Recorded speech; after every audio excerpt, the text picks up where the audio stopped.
بص يا معلم، في فيديو النهارده جايب لك، انا مش جايب لك اداة واحدة، لا انا جايب لك كرتونة وانت هتختار منها اللي انت عايزه. جايب لك النهارده أداة جديدة من ادوات الذكاء الاصطناعي، انا بعتبرها من اقوى ادوات الذكاء الاصطناعي. بس قبل ما اروح للشرح يا ريت ما تنساش اللايك والاشتراك في القناة، ويلا بينا.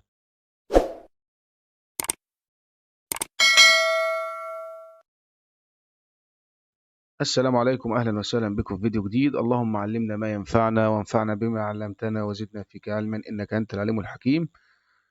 لو انت شغال في مجال الجرافيك ديزاين او الكونتنت كرييشن، تقدر تستخدم الاداة دي، هتسهل عليك شغل كتير او شغل ساعات تقدر تخلصه في دقائق، وهتديك نتيجة محترفة او نتيجة احترافية جدا جدا جدا جدا. طيب أداة النهاردة اسمها جنتا ديزاين تول. دي أداة ذكاء اصطناعي، أنا بصراحة مش عارف مين اللي عاملها، وهجرب أول مرة الأداة دي معاكم دلوقتي. طيب هسيب لك الرابط الأداة أسفل في الوصف، تقدر تخش. بأول ما بتدخل على الأداة بتفتح معاك بالشكل ده كده.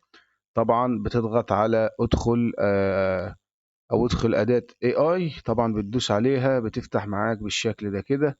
بتضغط على كونتينيو، كده انت دخلت أداة الذكاء الاصطناعي دي.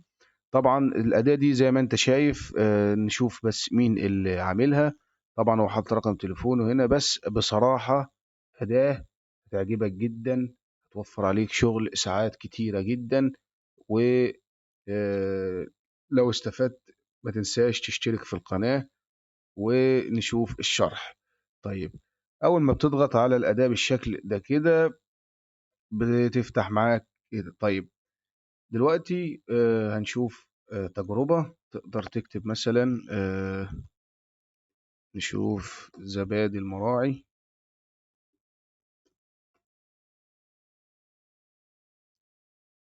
طيب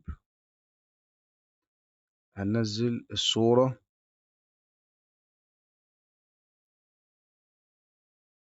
تمام،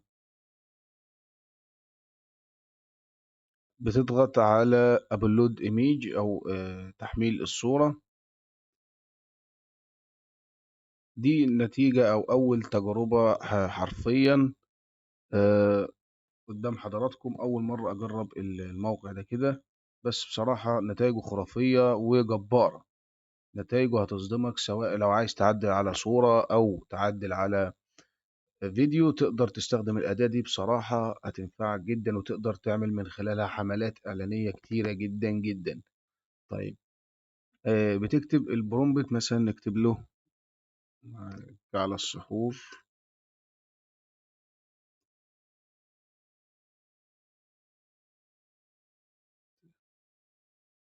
وجنريت.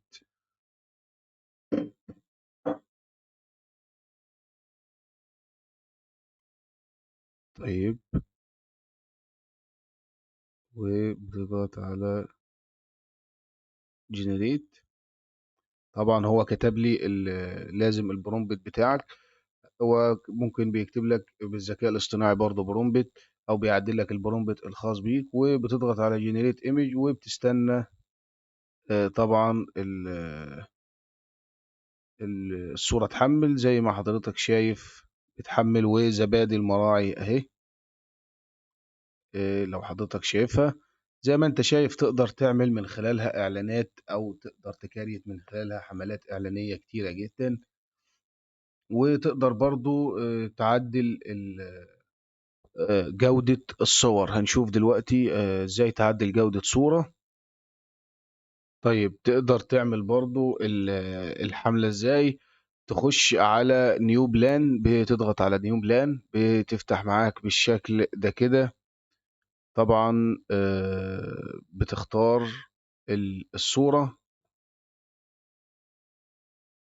ولنفترض انا هختار صورة كريستيانو رونالدو. هنعدل عليها طبعا، هنشوف جودة الصورة الاول هتبقى ازاي.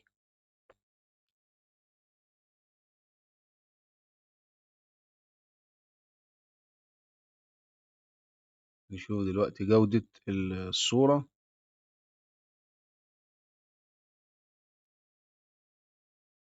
بص حضرتك مبكسلة، أول ما بتعمل زوم على الصورة بتبكسل.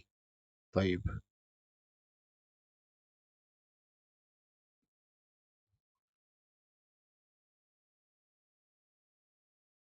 هسيب لك برضو برومبت جاهز تقدر تستخدمه يعدل على الصورة، علشان ما تتعبش نفسك وتدور على برومبت أو برومبتات كتير. هسيب لك برومبت تقدر تنسخه وهو هيعدل على الصورة على طول. وهننسخ البرومبت بتاعنا هنا، وبتضغط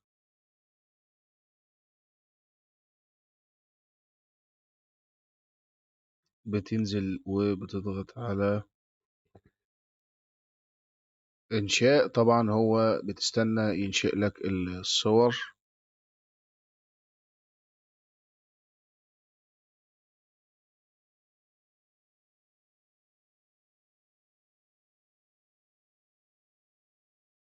بص طبعا بعد ما بينشئ الصور تقدر احنا هنضغط على تحميل، تحميل، وهتشوف النتيجة. نتيجة هتصدمك حرفيا، نتيجة خرافية، نتيجة خرافية.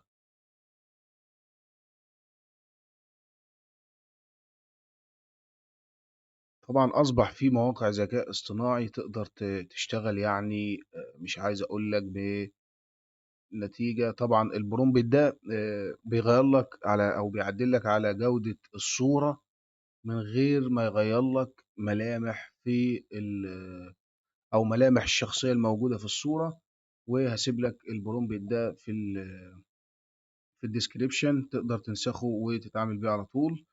هنفتح ونشوف نتيجة الأداة عاملة إزاي. بص حضرتك نتيجة الأداة، بص لما بتعمل زوم نتيجة محترمة جدا جدا. هتوفر عليك وهتسهل عليك شغل كتير.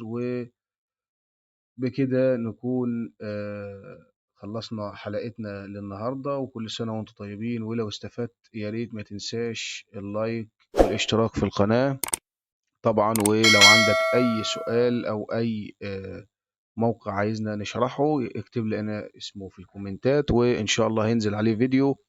واشترك في القناة علشان يوصلك كل جديد وتوصلك إشعارات بالفيديوهات اللي هتنزل. يبقى في فيديوهات مفيدة جدا، وفي كورس عندي على القناة، كورس الإعلانات الممولة، تقدر تخش تشوفه. والسلام عليكم.